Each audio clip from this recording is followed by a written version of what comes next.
Salut tout le monde, bienvenue à Finances fondamentales, le podcast d'éducation financière qui se prend pas au sérieux.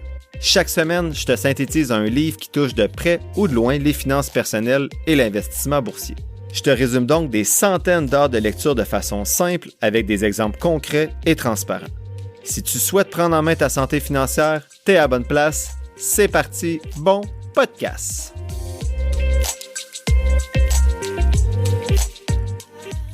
Salut tout le monde, bienvenue au 110e épisode de Finances fondamentales. Je suis bien heureux d'être avec vous ce matin pour vous faire la synthèse du livre de Saifedean Amos écrit en 2018 qui s'intitule The Bitcoin Standard. Je vous souhaite d'abord une bonne année. Pour moi, c'est un autre épisode à écouter avant le réveillon pour faire comme si vous étiez un expert ou une experte du Bitcoin quand vos amis ou votre famille vont vous jaser de ça. Je vais nommer aussi les nouvelles personnes abonnées avant de faire la synthèse, soit Roxane Beaulieu, Mario Lafrance, Moutarde 777 et Maxime Chabot. Je suis désolé si vous êtes abonné après le 16 décembre, donc j'enregistre ces épisodes-là un petit peu en avance parce que j'aurai pas bien le temps de m'asseoir et pas le goût surtout de m'asseoir pendant le temps des fêtes pour faire les épisodes de podcast, donc j'en ai enregistré quelques-uns d'avance. Je rappelle que quand vous vous abonnez, vous avez accès à des épisodes supplémentaires, donc un épisode supplémentaire à chaque premier jeudi du mois. Et vous avez également accès à tous mes documents d'analyse, donc mes analyses personnelles, un document d'analyse vierge pour faire vos propres analyses également, et un guide pour vous guider justement dans l'utilisation adéquate de tous ces outils-là. C'est le dernier mois à 3,99$ pour l'abonnement. Ensuite, le 21 janvier, ça va passer à 4,99$ parce qu'on va déjà être rendu à 20 épisodes supplémentaires pour les personnes abonnées. Je prends également le temps de faire un avertissement. Tout ce que je vais dire aujourd'hui dans le podcast, c'est dans un but strictement éducatif. C'est pas des conseils financiers. Je t'invite à consulter un professionnel pour des conseils qui sont spécifiques à ta situation parce que je peux pas être tenu responsable de tes décisions financières. Cette mise en garde-là s'applique particulièrement aujourd'hui parce que mes synthèses visent à vous pister si le livre est pertinent ou non à lire selon ma situation, votre situation. Donc aujourd'hui, je vous fais la synthèse de ce qu'ils appellent la Bible du Bitcoin en quelques points. Et bien sûr, je ne fais pas un tour exhaustif de la question et j'invite les fervents défenseurs du Bitcoin à ne pas m'en vouloir si je mets certains éléments importants. Je suis quand même un peu dans votre gang, je suis rendu avec 4% de Bitcoin dans mon CELI. Les auteurs commencent le livre en nous posant la question si on a déjà réfléchi au monde avant que la monnaie existe. Comment fonctionnait ce monde-là? En réalité, c'est assez simple. Les gens faisaient simplement du troc, donc ils échangeaient des biens contre d'autres biens. Donc, ils échangeaient par exemple un cheval contre une vache, un meuble contre du fromage, bref, du troc. C'est des super exemples. Tout ça, ça fonctionnait quand même bien, sauf que si vous n'aviez pas quelque chose dont l'autre personne avait besoin, c'était difficile de faire du troc. Une fois que les gens ont compris qu'ils pouvaient échanger des objets qui étaient valorisés universellement contre des biens, tout ça, ça l'a changé. Donc, à partir de là, on est passé par toutes sortes de monnaies, des métaux précieux, des billets imprimés par les gouvernements, c'est là qu'on est rendu. Depuis qu'on compte uniquement sur des billets de banque qui sont facilement manipulables, donc qui reposent plus sur un étalon or, on a connu un siècle, selon les auteurs, de prospérité et de récession également, mais une croissance constante de la dette, ça c'est sûr. Comment est-ce qu'on peut avoir une monnaie qui est sécurisée, qui est à l'abri de cette manipulation-là des gouvernements, donc à l'abri de la perte de valeur de ce que vaut votre argent? Ils disent qu'heureusement pour nous, il y a un nouveau joueur qui est arrivé il y a quelques années qui correspond parfaitement à nos besoins et c'est le Bitcoin. En 2008, il y a le programmeur avec un pseudonyme Satoshi Nakamoto qui a introduit une nouvelle forme de monnaie électronique qui appelle peer-to-peer, donc de pair à pair, qui est appelé le Bitcoin. Dans la Bible de Bitcoin Standard, l'auteur donne un aperçu des défaillances, donc des choix qu'on a faits précédemment en matière de monnaie, et plaide surtout en faveur du Bitcoin comme première monnaie véritablement immuable, décentralisée et solide. L'auteur soutient que le Bitcoin répond à tous les critères sur lesquels les formes précédentes de monnaie, donc de la monnaie de marchandise à la monnaie gouvernementale, ont tous échoué. Le Bitcoin est divisible, il est transportable et il représente une réserve de valeur. Quand il parle de ces trois critères-là dans le livre, donc divisible, transportable et réserve de valeur, l'auteur appelle ça en anglais le sellability.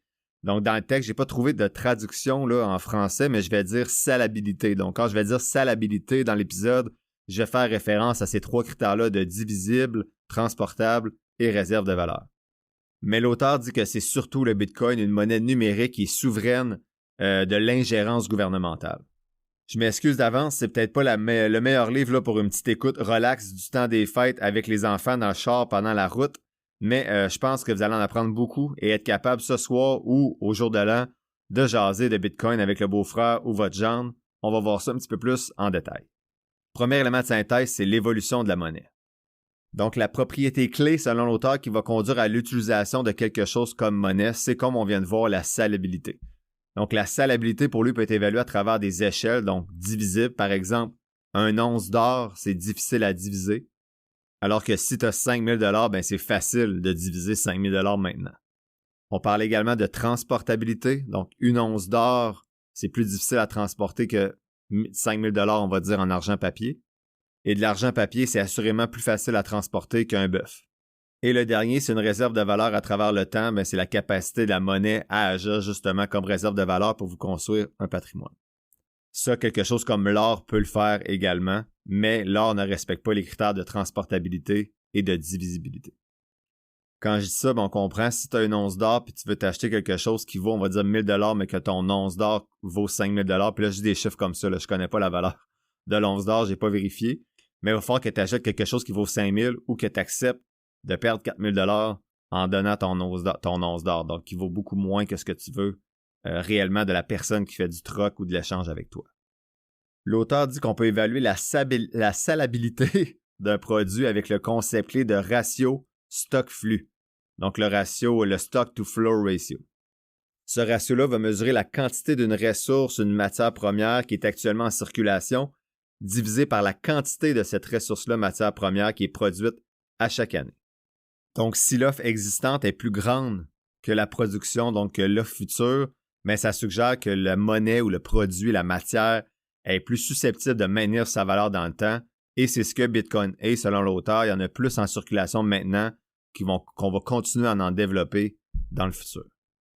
L'auteur dit que des pierres aux perles, en passant par les coquillages, tout au long de l'histoire, les civilisations ont choisi une variété de formes de monnaie.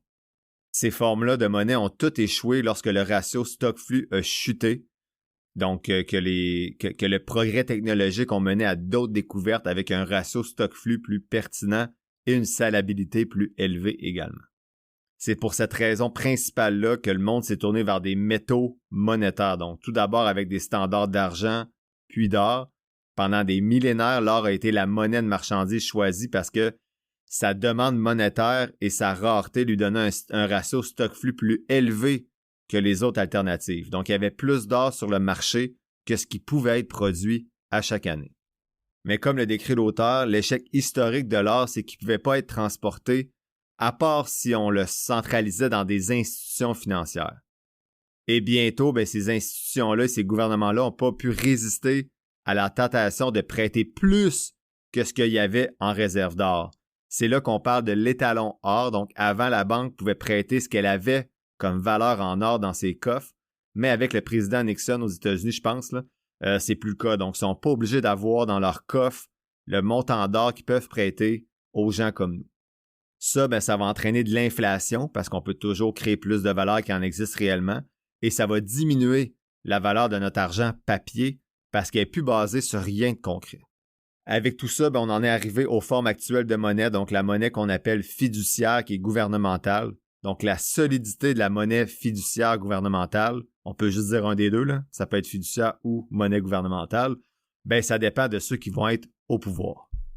S'ils choisissent d'augmenter l'offre, donc en imprimant de l'argent comme ils l'ont fait tout au long de mon existence à moi, ça va avoir des conséquences profondes selon l'auteur pour les citoyens à travers l'inflation qu'on a vécue, notamment de façon très forte là, au cours des dernières années.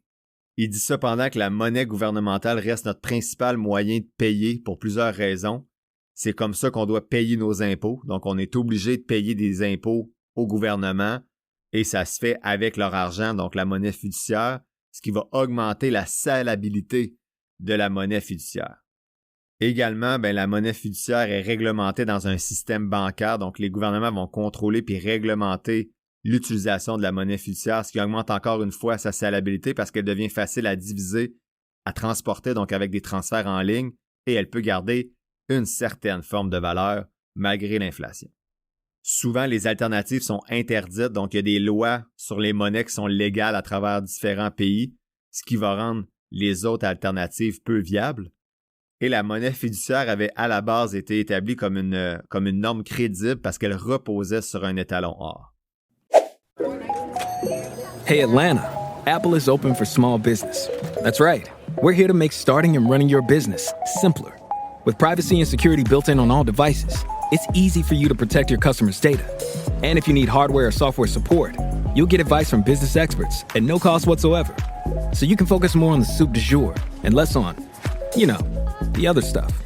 At Apple, we're open for your small business. Go to apple.com/small business or visit an Apple store to learn more.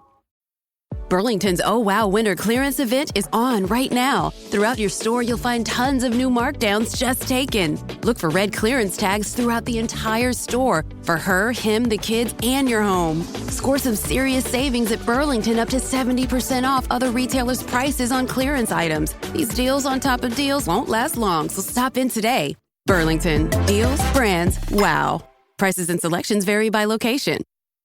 Kroger Delivery makes it easy to do your holiday shopping in a jingle. There might be a lot on your to-do list, but thanks to Kroger Delivery, you can get everything you need delivered straight to your door at the same great prices you'd find in store. Our refrigerated trucks always ensure that your groceries arrive fresh. And right now, you can save $20 on your first order of $75 or more and get free delivery with a Boost membership. Restrictions apply. See site for details. Kroger, fresh for everyone.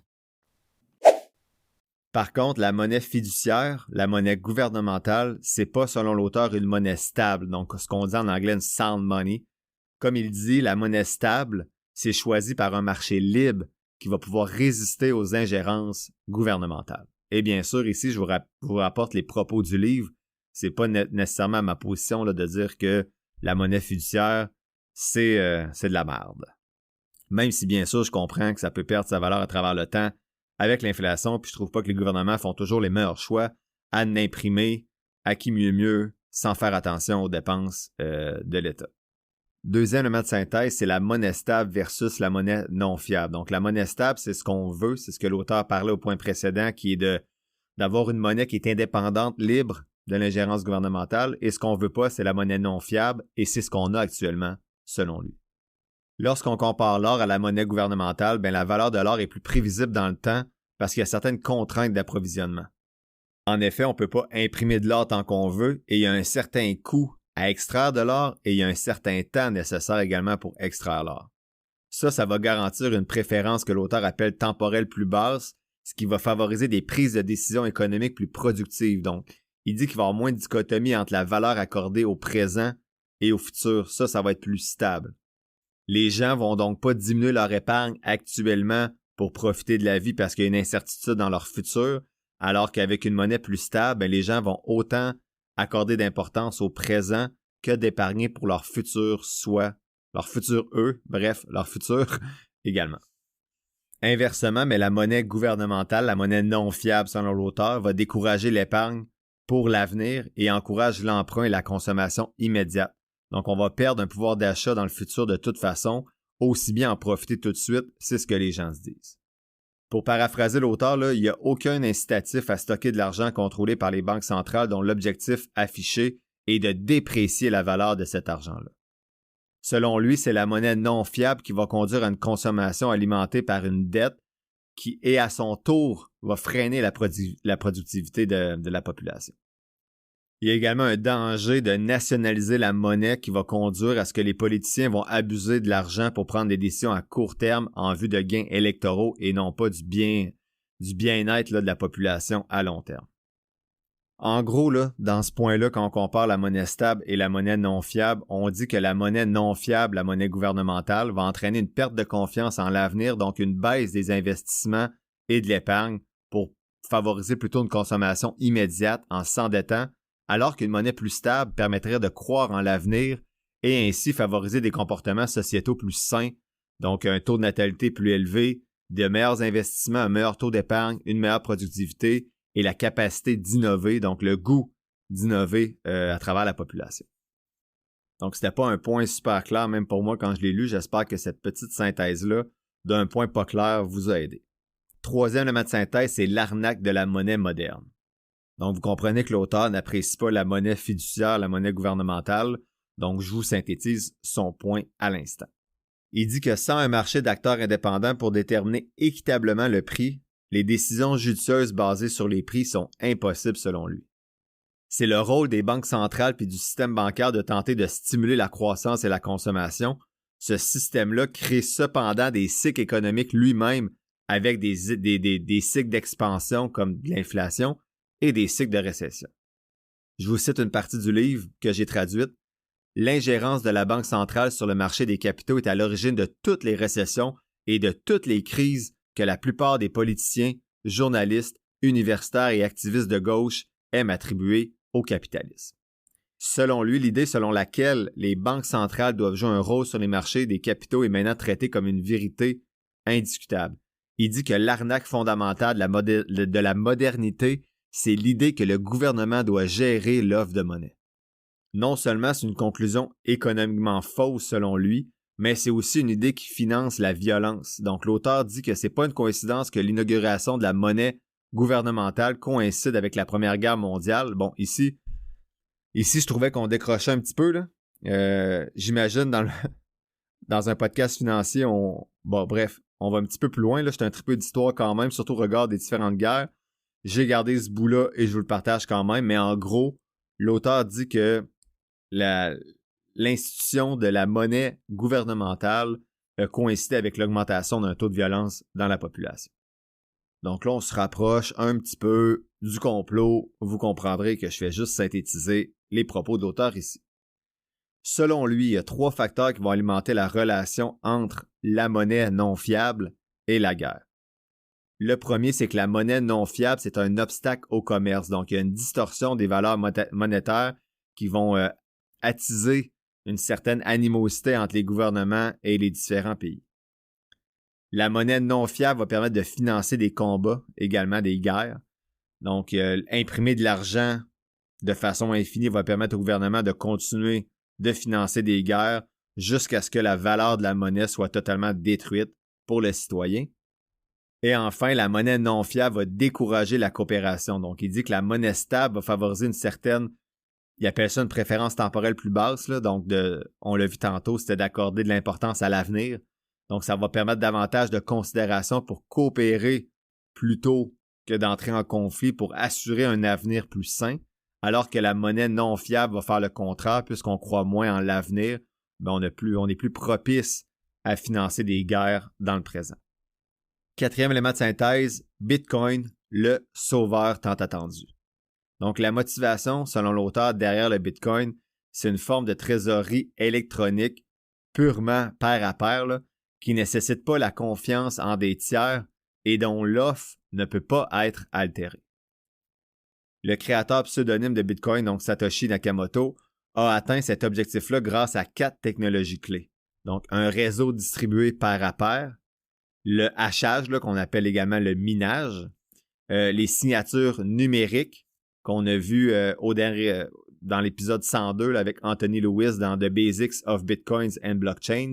Donc, on a vu qu'il y avait de la cryptographie et on a une certaine preuve que la transaction a été effectuée aussi. Donc, pour avoir plus de détails sur ces 4 technologies clés-là qui entourent le Bitcoin, je vous invite à écouter l'épisode 102. Pour Amos, là, l'auteur, il y a 4 principaux avantages de cette nouvelle technologie-là du Bitcoin. Le premier avantage, c'est une réserve de valeur. Donc, il dit que Bitcoin offre pour la première fois une offre strictement limitée. Peu importe le nombre d'utilisateurs qui vont adopter le Bitcoin, peu importe son prix et peu importe l'innovation technologique, il va toujours y avoir que 21 millions de Bitcoin. La seule manière de répondre à la demande croissante, c'est donc de faire apprécier le prix du Bitcoin, d'augmenter le prix du Bitcoin. Donc, l'approvisionnement limité du Bitcoin, selon l'auteur, en fait le meilleur moyen de stocker de la valeur produite par l'humain dans le temps en faisant ainsi du Bitcoin probablement le meilleur moyen de stocker de la valeur qui a jamais été créée par l'être humain. Selon lui, c'est le seul moyen d'échange qui est garanti de ne pas être dévalué dans le temps. Et contrairement à d'autres types de marchandises dans l'histoire, le ratio stock-flux du Bitcoin va augmenter jusqu'à ce qu'il soit infini. Donc, à un moment donné, il va y avoir tous les Bitcoins en circulation puis il n'y aura plus de production. On va arrêter à 21 millions. Donc, on ne peut pas diviser par 0. C'est impossible. Donc, mettons qu'on est rendu à 21 millions de Bitcoin et on sait que le ratio stock-flux, il faut diviser le nombre de Bitcoin en circulation par le nombre de Bitcoin produits par année et ça donne un ratio. Et plus le ratio est bas, plus c'est bon. Et si on divise par 0, ben c'est impossible. Ça nous amène à l'infini. Donc, c'est pour l'auteur, ça fait en sorte que le Bitcoin est une réserve de valeur exceptionnelle qui va prendre toujours de la valeur dans le temps. Deuxième avantage de l'auteur du Bitcoin, c'est une souveraineté individuelle. Donc, il dit que tout détenteur de Bitcoin peut envoyer du Bitcoin de la valeur sans demander la permission à qui que ce soit, à une banque ou à une banque centrale, peu importe. Donc, grâce à un réseau de distribution pair à pair, il n'y a pas de coordinateur central, il n'y a pas de tiers là, entre vous et la personne à qui vous voulez envoyer de l'argent. Contrairement à l'or également, le Bitcoin ne peut pas être détruit ou confisqué pour des intérêts politiques ou criminels. Troisième avantage, c'est le règlement international et en ligne. Donc, il dit que le Bitcoin offre une nouvelle façon de réaliser des transactions internationales qui dépendent d'aucun intermédiaire et qui fonctionnent en dehors des infrastructures financières habituelles. Contrairement à l'or également, c'est difficile de déplacer de l'or dans le monde entier, notamment à cause du risque de confiscation ou de vol. Avec le Bitcoin, il n'y a aucun risque de contrepartie. C'est séparé de l'économie de tout pays individuel pour l'instant. Donc, ça se peut que ce ne soit pas ça dans le futur, bien sûr. Enfin, le quatrième avantage du Bitcoin, selon l'auteur, c'est une unité de compte mondiale. Donc, il dit que si à un moment donné, le Bitcoin est subi, c'est pas le bon terme, c'est pas subir, mais est adopté en fait par la plupart des pays du monde, mais ça pourrait devenir la principale devise mondiale. Pour l'instant, il dit que c'est plutôt probable que ça reste un actif volatile qui va s'apprécier rapidement, mais s'il devait devenir un choix de paiement établi, s'il devait se stabiliser, ses caractéristiques technologiques et monétaires suggèrent que ça serait un sérieux concurrent pour les monnaies gouvernementales et qui pourrait être établi mondialement à travers tous les pays au lieu d'avoir une devise pour chaque pays. Donc, en gros, ce qu'on a vu avec les 4 premiers éléments de synthèse, c'est que Bitcoin répond à tous les critères de salabilité de la monnaie stable, donc il est divisible. On peut payer, exemple, 4 centimes d'un Bitcoin à quelqu'un. C'est transportable dans l'espace. On peut payer quelqu'un en Chine avec un transfert électronique. Et c'est une valeur refuge parce que la production est limitée. Donc, le Bitcoin va toujours garder sa valeur dans le temps. Donc, avec ces 4 premiers éléments de synthèse-là, on voit les bons côtés du Bitcoin, que ça semble être une monnaie stable et qui serait favorable pour les citoyens. Donc, jusque-là, l'angle adopté par l'auteur était très positif, puis on sentait qu'il n'appréciait pas beaucoup la monnaie fiduciaire, avec un ton, parfois, là, j'appelle ça complotiste, là, mais je comprends les bons côtés du Bitcoin. Je ne suis pas encore sûr comment ça peut s'appliquer, et c'est ce qui nous amène justement au 5e élément de synthèse, les défis du Bitcoin. Donc ça, j'ai apprécié ça que l'auteur présente quand même un chapitre sur « OK, c'est beau le Bitcoin, mais il reste quand même certains défis à résoudre. » Il dit que si on veut utiliser le Bitcoin à son plein potentiel, on doit d'abord surmonter encore certains obstacles. Il dit que le Bitcoin est incroyablement prometteur, mais il y a encore des défis et l'un d'eux, c'est la volatilité des prix. Donc de 2010 à 2017, les années avant que le Bitcoin le livre soit écrit plutôt, un Bitcoin est passé de 0,000994 $ à 4200 $, soit une augmentation de 422 520 000 %. Mais ça, c'est juste en 2017. Le Bitcoin est ensuite passé de 750 $ à 20 000 $, puis il est monté à 64 000 à peu près, redescendu à 28,30 et là, au moment d'enregistrer aujourd'hui le 16 décembre, de mémoire, il a passé le cap du 100 000 $. Mais cette volatilité-là, bien sûr, entame son statut parce que les gens se demandent comment ça peut être une monnaie fiable si elle fluctue autant que ça. Cependant, l'auteur croit qu'à mesure que le marché va se développer et que le Bitcoin va être adopté de façon plus généralisée, ben ces fluctuations-là devraient s'atténuer. Je pense aussi bien sûr que si le Bitcoin est adopté de façon plus unanime et que les 21 millions de Bitcoins sont distribués, ben que sa volatilité devrait s'atténuer, mais ça fait beaucoup de si, bien sûr. Le deuxième défi qui est nommé par l'auteur pour le Bitcoin, c'est qu'il doit croître. Donc, il y avait un passage dans le livre qui abordait le défi de la croissance du Bitcoin et les implications de cette croissance-là sur sa décentralisation. Plus le Bitcoin va être utilisé et plus le nombre de transactions va augmenter, plus ça va devenir difficile de maintenir le réseau et de mettre à jour le registre décentralisé qui est connu sous le nom de blockchain qu'on a vu à l'épisode 102. Cette tâche-là de sécuriser les transactions et de les archiver nécessite des ressources informatiques considérables et peut entraîner des frais de transaction plus élevés finalement pour les utilisateurs que c'est le cas en ce moment avec les banques. Donc, ce qu'il faut comprendre, c'est qu'en ce moment, il y a des mineurs. Donc, on le voit à l'épisode 102. Allez l'écouter si c'est pas clair aujourd'hui parce que je vais passer rapidement, mais il y a des mineurs qui sont payés en partie de Bitcoin pour sécuriser les transactions. Donc, si moi, je fais une transaction sur le réseau blockchain avec mon ami, j'y envoie un demi-Bitcoin, c'est quand même beaucoup, on va dire 1 centime de Bitcoin, bien, cette transaction-là va être sécurisée grâce aux mineurs qui, eux, pour leur travail de sécurisation, qui doivent résoudre les énigmes de la blockchain, je dis vraiment ça dans mes mots, là, bien, sont récompensés avec un salaire, donc sont payés en partie en Bitcoin. Par contre, quand il n'y aura plus de production de Bitcoin, bien, il va falloir que cette transaction-là, sécurisée, soit rémunérée également. Donc, les mineurs, il va falloir qu'ils soient payés, mais on n'aura plus de Bitcoin en production pour payer ces gens-là. Donc, il va falloir qu'il y ait des frais de transaction. Et ce que l'auteur dit là, c'est que si les frais de transaction deviennent plus élevés que les frais de transaction actuels avec les banques, bien, on n'est pas gagnant. Par contre, pour résoudre ce défi-là, il dit qu'il y a certaines personnes qui suggèrent que le Bitcoin pourrait avoir besoin de s'appuyer justement sur des institutions centralisées pour gérer efficacement la croissance du réseau et maintenir la blockchain. Cependant, bien, tout ça, ça va à l'encontre du principe fondamental de décentralisation sur lequel repose Bitcoin. Si tu mets Bitcoin dans les mains des banques pour qu'ils agissent à titre de tiers, justement, ben, tu perds le contrôle sur le Bitcoin qui était de pair à pair, tu remets ça dans les mains du gouvernement et des institutions, et qu'est-ce qui va arriver dans une couple d'années? Ben, probablement qu'ils vont contrôler encore une fois cette technologie-là et ils vont pouvoir la faire augmenter les prix, l'inflation, et on va revenir au même problème. Une autre suggestion, c'est plutôt d'établir une monnaie qui serait adossée au Bitcoin, donc similaire à un nouvel étalon or, où chaque unité de cette monnaie-là serait soutenue par une quantité égale de Bitcoin. Donc, ça pourrait fournir une stabilité plus accrue et réduire la volatilité qui est associée au Bitcoin.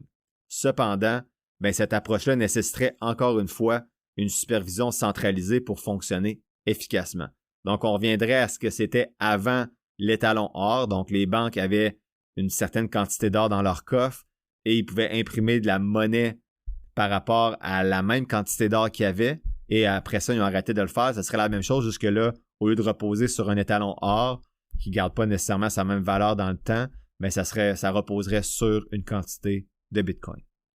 En résumé, il y a un certain défi parce que s'il y a une croissance du Bitcoin, mais ça va poser des questions importantes sur la façon de maintenir son intégrité décentralisée en répondant bien sûr aux gens qui vont vouloir l'utiliser de façon croissante, faire plus de transactions entre eux. L'auteur dit que même dans ce cas-là, le Bitcoin a le potentiel de fournir le cadre d'une nouvelle politique monétaire saine comme on l'avait dans le passé et que ça pourrait inaugurer une nouvelle ère de stabilité économique et on pourrait appeler ça le nouvel étalon Bitcoin. Donc, je trouve que c'est deux défis importants. Donc, la croissance du Bitcoin, comment on va gérer ça quand les mineurs seront plus rémunérés, puis également la volatilité du prix. Quoique la volatilité du Bitcoin, je pense qu'en effet, quand il va être adopté de plus en plus, ça devrait être atténué. Si un jour c'est adopté de plus en plus. Par contre, pour moi, le deuxième défi de la croissance du Bitcoin, qui va gérer ça à un moment donné, si c'est plus les mineurs, comment qu'on va les payer? Ça va-tu nous coûter plus cher finalement d'avoir le Bitcoin qu'un autre type de monnaie? Est-ce que l'étalon Bitcoin fonctionnerait bien, aussi bien que l'étalon or avant, puis à un moment donné, ça ne fonctionnerait plus? Donc, je trouve que ce deuxième défi-là, puis pour avoir écouté beaucoup de choses sur Bitcoin dans les 2 derniers mois, pour en connaître davantage, ce défi-là, je ne trouve aucune réponse. Donc, j'ai écouté, c'est sûr, en plus, le Bitcoin, c'est toujours noir ou blanc, là, c'est jamais nuancé quand tu écoutes des vidéos sur le Bitcoin. C'est soit quelqu'un est 100% Bitcoin, soit quelqu'un déteste le Bitcoin. Puis il faut que je lise le livre de David Saint-Onge prochainement, là, justement, le livre québécois sur le Bitcoin. Bref, je trouve que ce défi-là n'a pas été répondu et il semble que c'est répondu dans le livre de David Saint-Onge, mais malheureusement, j'ai pas encore eu le temps de le lire. Donc, en conclusion, le livre qu'on dit la Bible de Bitcoin Standard, ça utilise l'histoire de la monnaie et de l'or pour expliquer aux lecteurs pourquoi le Bitcoin serait la voie à suivre si le monde veut conserver une monnaie stable et pourquoi c'est la seule crypto-monnaie également sur laquelle il faut se concentrer actuellement parce que les autres crypto-monnaies n'ont pas ces qualités de salabilité-là que le Bitcoin a. J'ai eu de la difficulté à m'approprier cette Bible-là adéquatement à cause de mon niveau très débutant dans le domaine du Bitcoin et de mon intérêt encore assez limité aussi pour ce type d'actifs-là. J'espère quand même avoir réussi à vous faire mieux connaître le Bitcoin. Je pense que ce livre-là aurait dû être synthétisé avant celui de l'épisode 102. Ici, je trouve qu'on comprend mieux pourquoi le Bitcoin est intéressant et c'est quoi le Bitcoin, alors que dans l'épisode 102, on allait plus dans le comment. Donc, son fonctionnement plus théorique avec la blockchain, les mineurs et tout le reste. Donc, si vous n'avez pas encore écouté l'épisode 102, tant mieux, je pense que c'est un bon moment maintenant pour aller le faire. Honnêtement, même si la lecture était longue et difficile parce que je relisais plusieurs sections plusieurs fois, j'ai quand même beaucoup apprécié la lecture du livre parce que j'ai beaucoup appris. Ce qui est moins le cas depuis quelques mois avec mes lectures plus traditionnelles sur les finances, donc j'ai apprécié de me replonger dans des contenus pour lesquels je ne connaissais pas grand-chose et que j'apprenais beaucoup. Est-ce que je crois plus au Bitcoin maintenant? Je sais pas, mais je comprends au moins mieux maintenant dans quoi j'investis 5% de mon CELI et la pertinence de ce produit-là potentiellement dans le contexte planétaire. Vous allez voir dans le nouveau bilan, là, j'avais 3% de crypto, je suis maintenant rendu à 5%, notamment à cause de certaines lectures que j'ai faites et d'écoutes et de discussions que j'ai eues. Je reste à 5% quand même en ce moment. Pas sûr que les gouvernements veulent revenir à une mesure étalon et s'y limiter comme ça dans l'impression de l'argent. Si on revient à un étalon Bitcoin, par exemple, ils se sont habitués à imprimer l'argent. Je pense pas que ça passerait comme dans du beurre.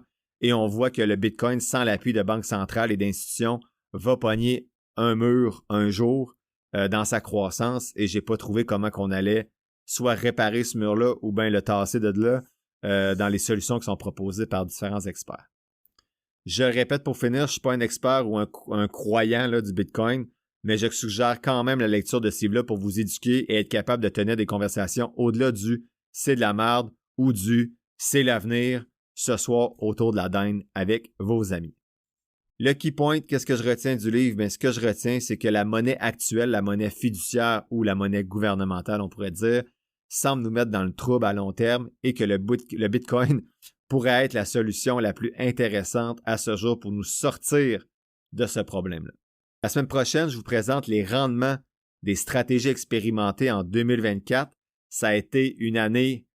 Quand je fais ces analyses-là, je suis tout le temps fâché parce que l'année passée, vous allez voir, en fait, en 2024, j'aurais pu faire en haut de 100% de rendement si j'avais respecté ces stratégies-là. Donc, on va voir tout ça la semaine prochaine.